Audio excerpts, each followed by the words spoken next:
Okay, so we left off talking about collective memory. Let's just reiterate. What did we learn from last period? Real quick. What is collective memory? How is it different from the way we normally think about memory?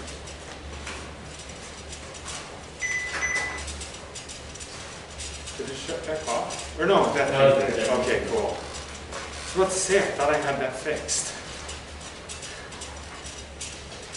How does collective memory differ from what we normally think? We use it to give ourselves a sense of community and identity, as opposed to truth. Yeah. So collective identity gives us a sense of community, right? And identity. It's not individualized. It's not about the past. To some degree, it's often about the present, right? So anything else that we remember from last class? A couple hours worth of talking.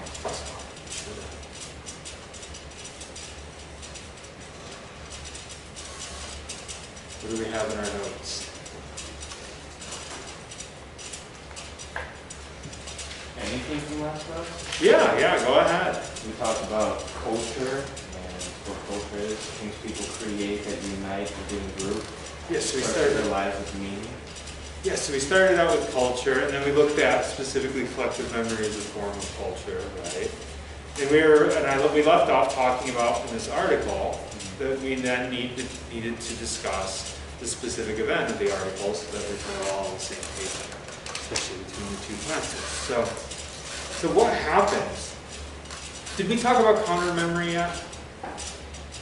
No, okay, so I saved that. Okay, so we'll talk about that in the context of what happens. So what's the event that this article is looking at? And once again, just to make sure we're all, who's riot by green is the one that we're still on. So what's the event?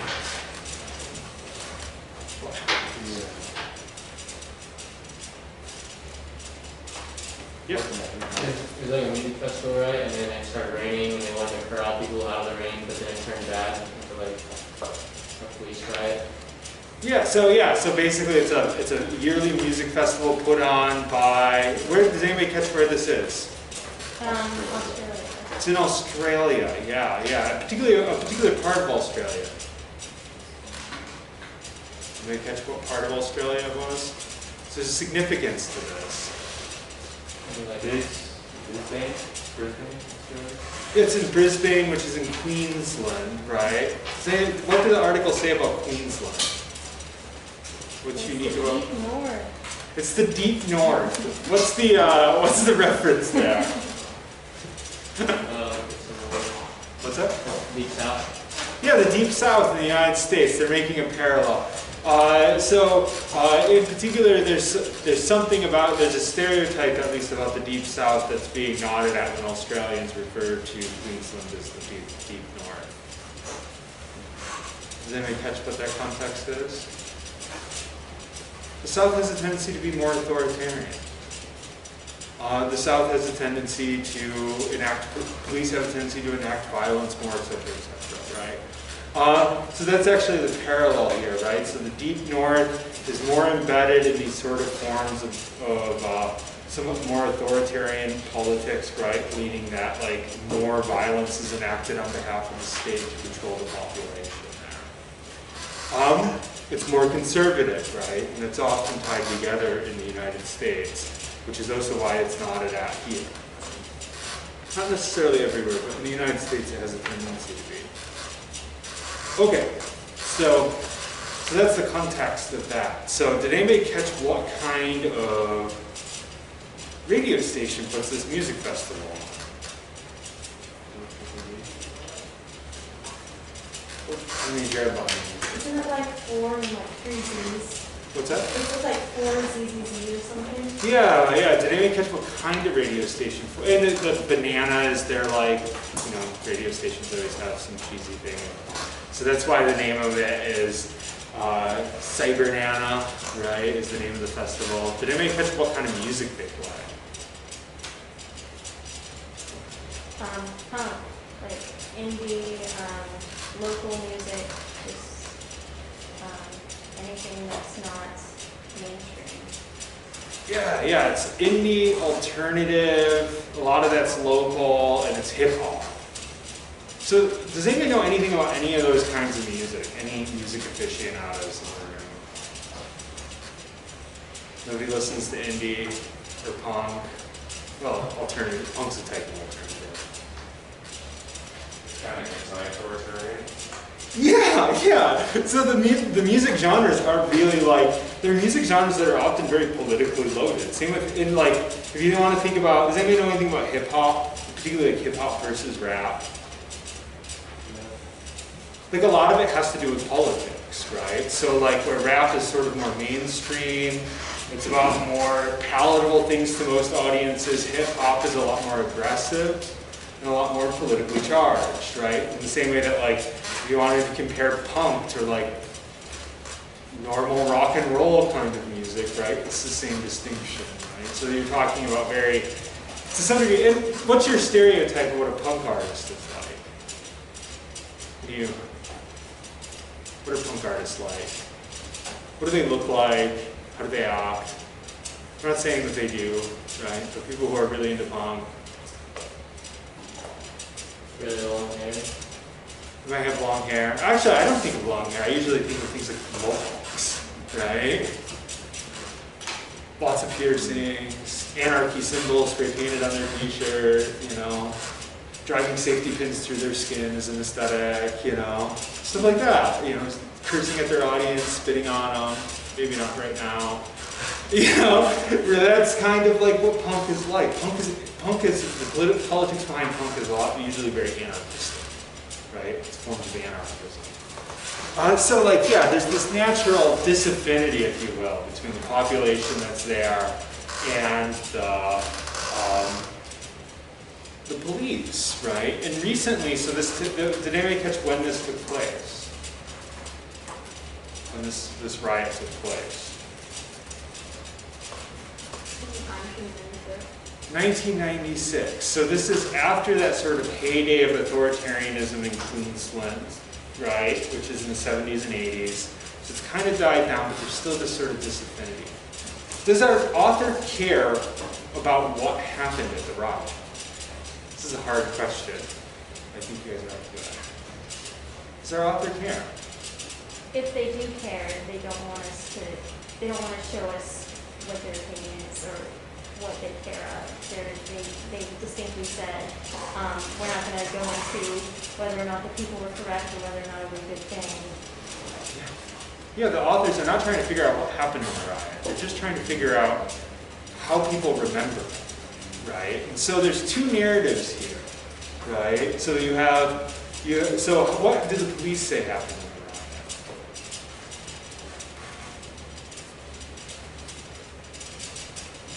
What did the police say? What do police always say happens in a riot? This is almost you can take like almost any riot in the United States and turn this exact same language on it. What's that? I just said like fear for their life, so like self-defense maybe. So, Fear for their life, so maybe it was self-defense, something like that. yeah, then they say that who causes the riots? People. The people. Why do they cause the riots? Why do people riot? Riot seems like kind of a crazy thing to do, right? What's our official, this would be the term that he used, is the official narrative, right?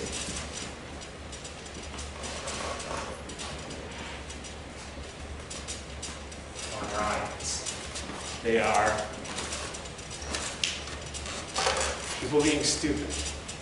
I mean, that's really kind of like the official narrative, right? Riots are caused by people being crazy and stupid.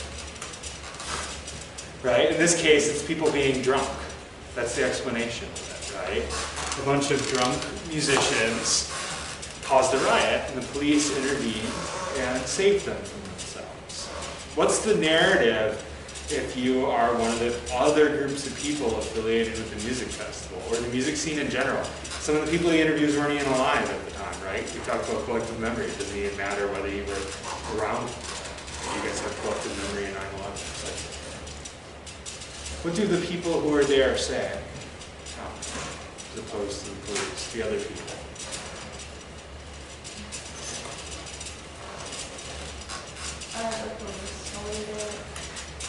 Yeah, the police caused it. The police showed up in riot gear before anything happened and attacked people with the military, right? Because the military was also there before anything even happened. Which it is kind of like, I'm not saying that I'm commenting on it. The authors don't comment on it, but it is kind of strange that the police just so happen to be in town. Like, that's kind of weird, right? But anyways, and that they show up at it.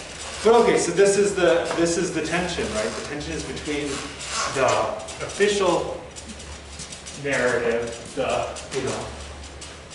official memory,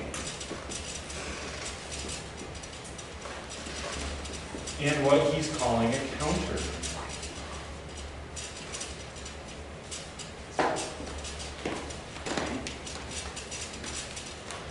And a counter memory is a form of collective memory that runs counter to what most people think about it. So most people in Queensland would agree that it was the police came and intervened. It was a regular old riot. Just like usually when there's this tension in our own society, we do think that the same thing happened. I watched this really, I listened to this really, does anybody listen to podcasts? Like I like those like long kind of like journalistic things that are very descriptive, especially like when you're road tripping.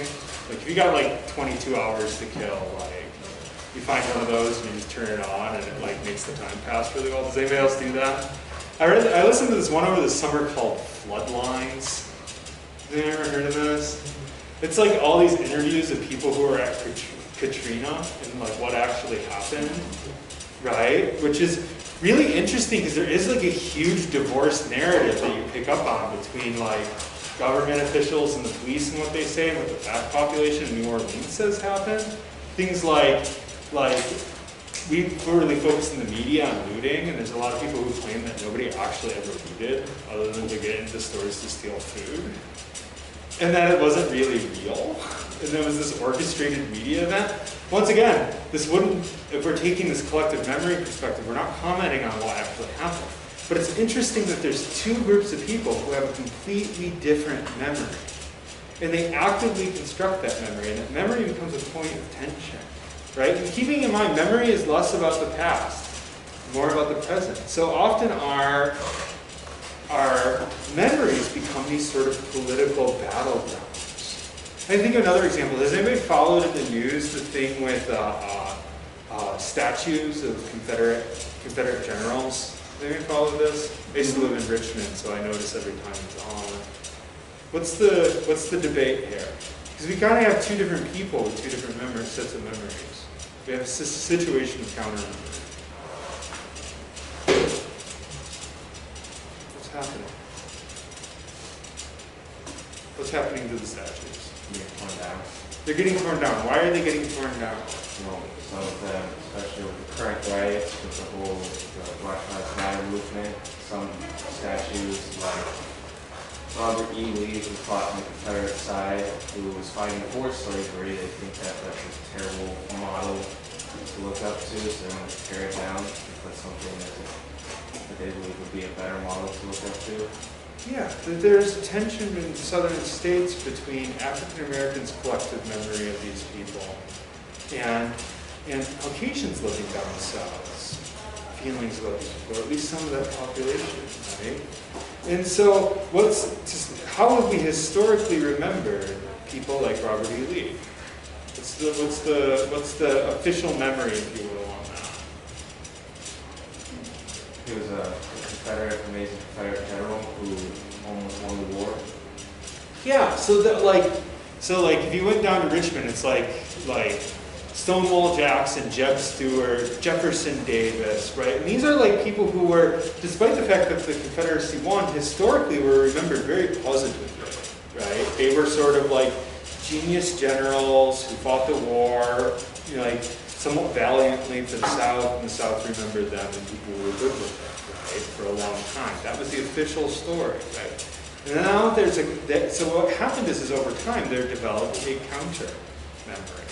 Right? And the fact that a lot of these people were either slave owners, which you could also say there's actually there's questions too about things like, should we take down George Washington? George Washington had a lot of slaves and was not particularly good to them. right? Or like Thomas Jefferson, who like had illegitimate children with slaves that he didn't recognize, that sort of passed out and sold his own children back into slavery, right? Like, should we remember those people more positively is a good question, right? But essentially, regardless of where you stand within these debates, right, that would be a form of counter-memory. The other would be a form of official memory. So you hear this moment of tension, this political challenge, and that's really what the author's trying to pick up on in a very different setting. So, does it make sense? Cool. Any questions or thoughts people have about any of that stuff? Would you say that the official memory is like the majority and the counter memory would be like the minority of like certain? Yeah. So that's good. Like, yes, that's what I would generally say. Probably the way that they would word it in sociology is that the official memory represents hegemony, right? So you're like, yes, minority. Which, there's a good question, like, does minority mean that there's less people? This is kind of a weird thing in politics. When we talk about minority groups, do we mean that they're smaller, per se? Sometimes. Can we all think of a minority group that's not smaller? Women. Right? Women are referred to as minorities, right? There's more women than there are men. What makes them minority? And a lot of times you'll see this word added on minority status, right? Which I think makes it clear. So usually when you hear the minority, don't think of the number like it originally started that way, but some groups with minority status, right? People who have less power than other people in the system, right? Sometimes they're actually outnumber the people who actually have more power. Hegemony is when you kind of like, when you get to be in charge. Right? So a group that has hegemony gets to be in charge over other groups of people. Right? So then, can there be a point where like the people with the counter memory, if they become the hegemony area, become more in charge, their counter memory become the official memory? Can that happen? Yeah. Well, counter memory does win, and quite often.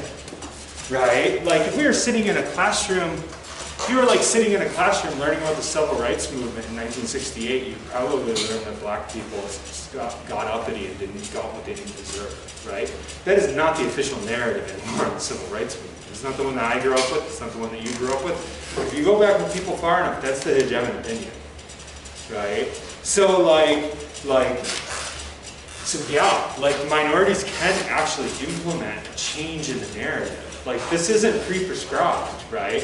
So that's actually what's really kind of interesting about this sort of collective memory work, is that everything is always up for grabs. The past is up for grabs, and we're actually negotiating this out, right? And so we see political groups fighting out what they think should happen, how we think we should talk about it and remember it. Yeah, so that's totally can happen.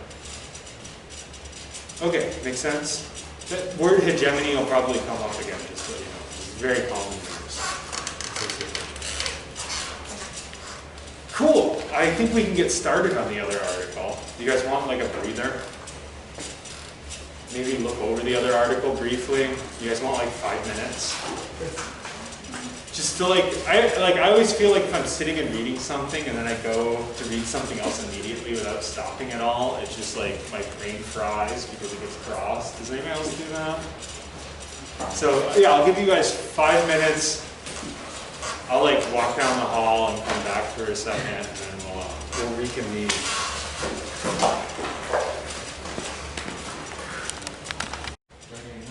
Okay, so what are some people's general, just to state the name of the article, it's how else would you take a photo, hashtag selfie ambivalence.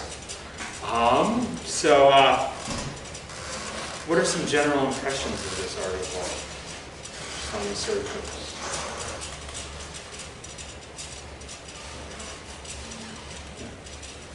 Oh, I didn't see the other hand. Okay, go ahead. I thought it was very interesting. I thought, like, as I was kind of like reading and skimming it, like how, like, I realized that the negative effects kind of come after, like, you know, taking a selfie with them, so I thought that would be interesting. Yeah. What do you want to say? Yeah, I was gonna pretty much say the same thing. There's like a quote in there, really. You look at that picture and you see what I want you to see. Which I like, people portray themselves in different ways than they actually are. Yeah. But that's awesome. Other few things people So the article, oh, go ahead. No, they were very thorough, and I think they really just talked about how people take selfies for a lot of different reasons. So Yeah. it's really, I don't know, really a vague thing. There's no one reason why people take selfies. Anyone else? It's a very dense article. It's a lot, like, so on our scale from theory to method, this is very heavily theoretical. That's why, like, if you notice, there's a lot of terms in here I'm guessing you guys wouldn't be familiar with, right? And so, yeah, I think you can still pull a lot out of it, but there's probably a lot of things that, is there anything people wanted clarified before I start kind of leading us through the text a little?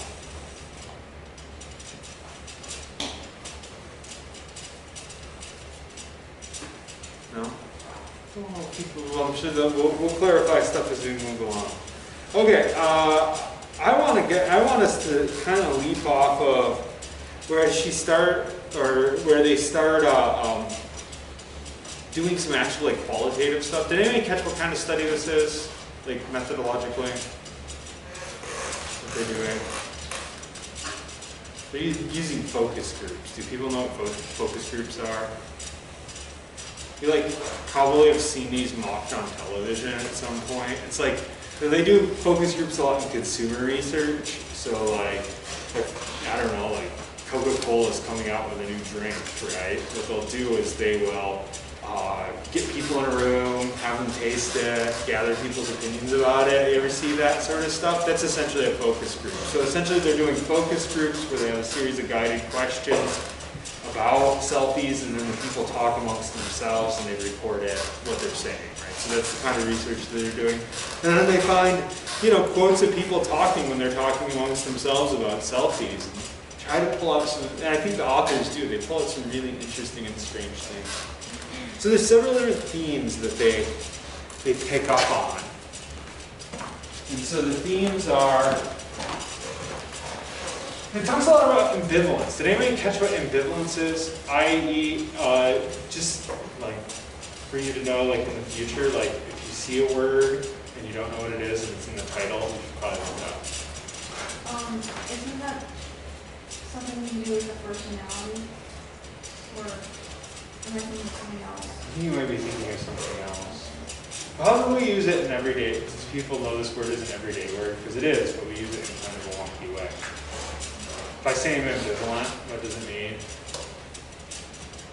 Usually we use that to mean that we don't care about something in our culture, right? But really what ambivalence means is it's kind of like a contradiction. It's actually how it's being used here. It's a very commonly used word in academic publications, and it means essentially contradiction. So this is about, like, what the themes that they find is a series of contradictions.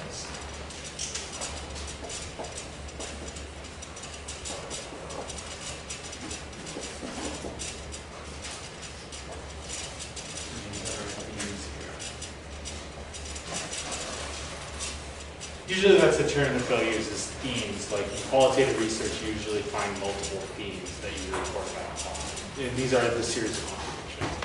So the contradictions are between control and vulnerability.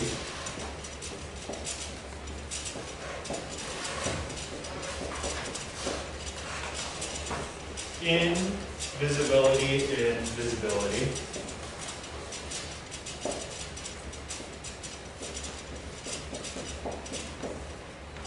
And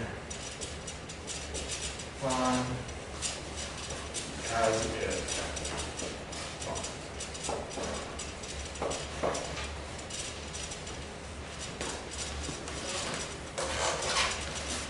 So To get into these, I thought it might be fun to take, or at least as if fun, if we take the quotes that they use and see what we find when we listen to them. See if we can see why the authors thought this was an interesting growth. By the way, when you quote things in qualitative research, you usually leave all the original words in there, and all the original pauses often, and all the if, ands, ums, and buts, because despite the fact that we think of that as like just bad speaking, it actually conveys a lot of meaning. When people have sort of false starts and stops, and you'll see it reads kind of awkward because of that, but does somebody else want to read, so you don't just hear my voice droning out? No? No takers? So I'm on page 511. So this is the first quote. There's such perfect control when you take your picture. You can really make it so it brings out your best features. What you think looks prettiest to someone else, or I mean for yourself. And you want to share it with everyone. So this is what I think, how I think I look best. You can make your face slimmer, your skin clearer, your eyes bigger. You have so much control over every aspect of your face. That is the best part of it. So what's interesting about that as a statement? Does anybody know what this is referring to in terms of selfies? You guys do technology stuff probably more than I do. I'm one of the millennials that migrated off. Like photoshopping, photo editing, adding filters, things like that. Or even adding a filter before you take a picture. Yeah. There's all these sort of like things that you can get added onto your phone so that when you take pictures, that's it. There's even ones that you can quite literally get that are just supposed to make you look more attractive. Did you have your hand up? Yeah, so this whole statement just seemed like kind of a big contradiction, because this person is saying, like, I have so much control over everything, but they also come out as really insecure because they're changing everything about themselves. So. Yeah, and I love the author hones in on, do you notice who the person claims that they changed themselves for? This is really interesting. This is my favorite thing about the quote, actually. Someone else that looks prettiest to someone else who looks prettier to someone else. Yeah, they start by saying someone else, and then they interrupt themselves to like not say that, and say it's for themselves, which is this interesting like thinking about like they're presenting a narrative of control, but it actually shows that they're being very vulnerable. Intuition. Yeah, go ahead. You don't have to ask. Oh, okay. It's college, you can just kind of like sneak off.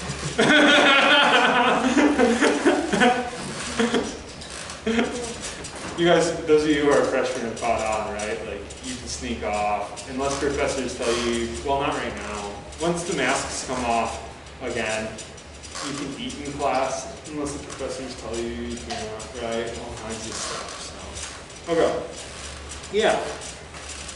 Anything else that you pick up on?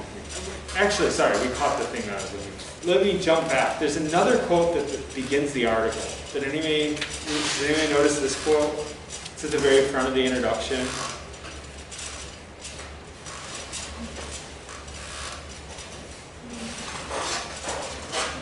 Just the very first one? Yeah, you want to read it? I don't want people to think I don't have a life. I want a level of respectability when you look at my photos. But at the same time, it's for me, because, you know, I like that I can look at these photos and kind of project the person that I want people to see. And you can't tell, you know, I don't know, that I have some mental health issues. And you look at that picture and you can't tell, because I've done such a great job taking the angle for my hair, and you see who I want you to see, and at the same time, it's for me. Because I'm projecting who I am, and there's truth to that photo, whether or not it's edited. So where do we see the contradictions in that statement? There's several here. That's why he begins there. What's interesting about that statement? Everything. Pull a piece of it.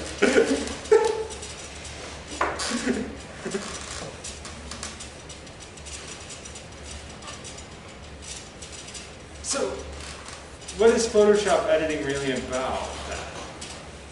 Enhancing your look. What's that? It's enhancing your look. Yeah, it's enhancing, on the basis of what?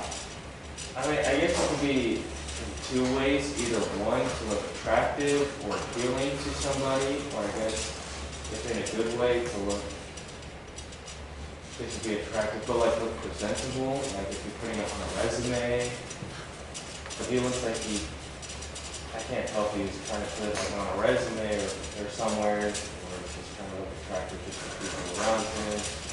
But he's just trying to look okay to everybody else. I think these are more like, yeah, for usually like social media, I think is what they're talking about. Well, people sometimes put up a fake image of themselves because they don't want people to see how broken they really are. Yeah. There's something that our author's picking up on here that I think we should back up a little bit and get some context for. Do you guys catch the thing in the individualism part? This is sort of like, our article, like in a lot of ways complains about individualism, which probably sounds funny to most of us, right? And there's something about the idea of the individual that they're picking up on.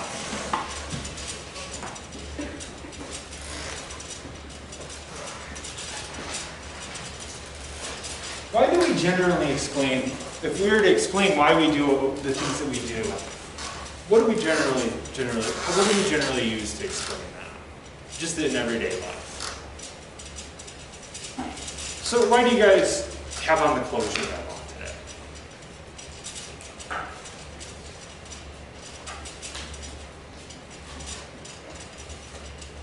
Can you explain what you're asking? Well, I'm just trying to, like, if you were to give me an explanation for why you have that blue shirt on today, what would be your explanation? That's what I was wearing, and I wanted to wear it, and it's clean. And it's a great, like, all great, like, I'm not harassing you, right? I figured you wouldn't mind if I did, but, right?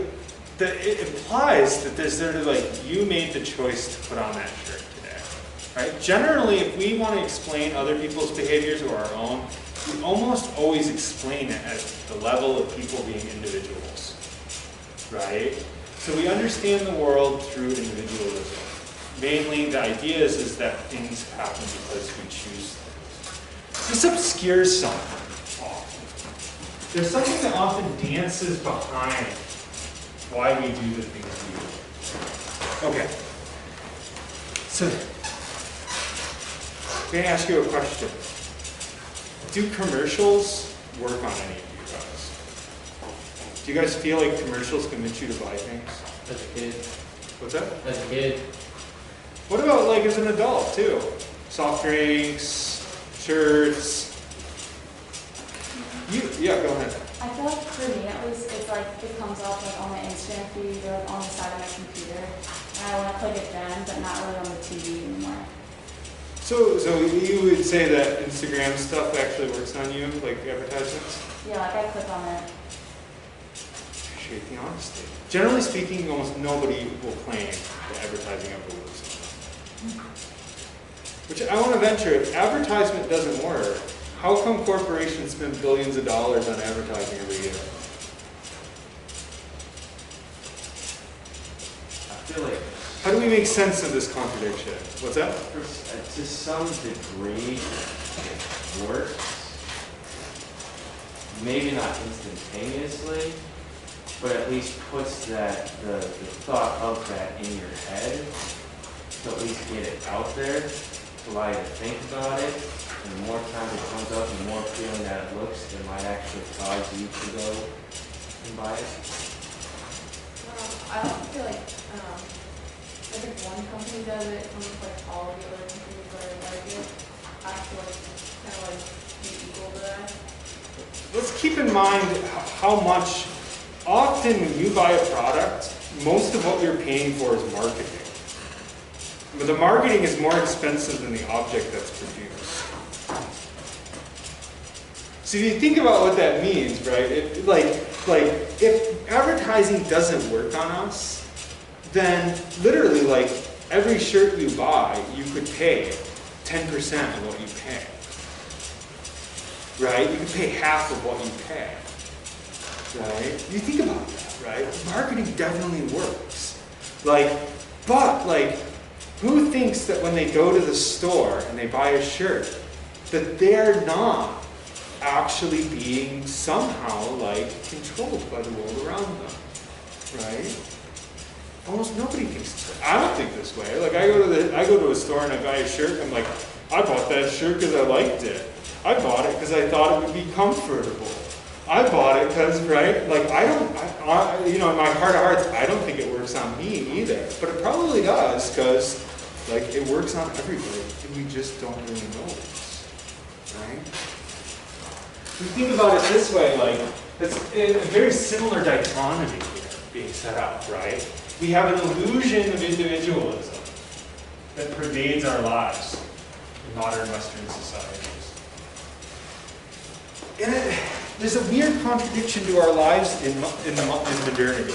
That, by modernity I mean things since, usually this means things since probably the 1500s. So it's still a long world view, right? But there's a weird irony to particularly modern consumerism, right? That we have more things that we feel like we are in control of, but in a weird way we're more controlled than we've ever been. Individualism is a form of control. And I get to why that is. So the text that we read talks about an author a lot here. In fact, this author is going to come up a lot more, and it's Foucault. It's the F-O-U-C-A-U-L-T, Michel Foucault. Foucault's most famous book is a book called Discipline and Punishment. And in Discipline and Punishment, he talks about the birth of prisons. So, I dropped and I said I'd use this word transhistorical a lot, right? Does anybody remember what it means? What are things that are transhistorical? Or explanations of transhistorical? It means imagining the world in a certain historical context that's not true, or imagining that everything has the same historical context. Let's get a rephrasing. What's transhistorical in the US?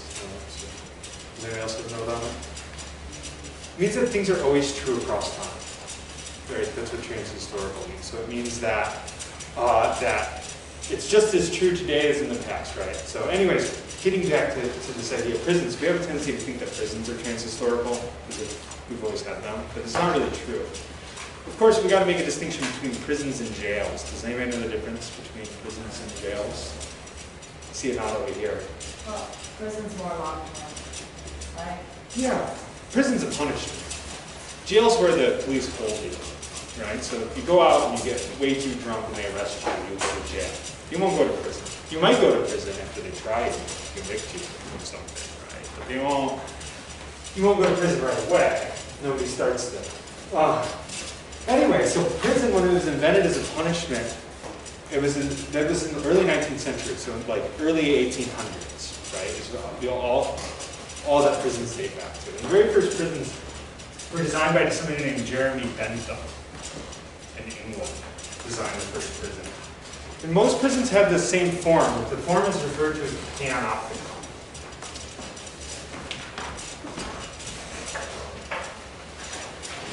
You need to throw that marker away. What's that? You need to throw that marker away. You should throw the marker away instead. It's kind of dying. I was gonna see if it worked later. Panopticon. The panopticon was designed where it had a watchtower in the middle, and then around it were cells. And all the cells opened to the watchtower. Right? You couldn't really tell whether somebody was in the watchtower or not. Why would you build it that way? Why would you build a prison that way? What do you think? Don't worry, we're rolling our way back to selfies. maybe it's to reinforce an idea that you're someplace where you're always being watched. Yeah. Yeah, because essentially, what happens if you're always watched? Or always could be watched? Who polices you? Yourself, exactly.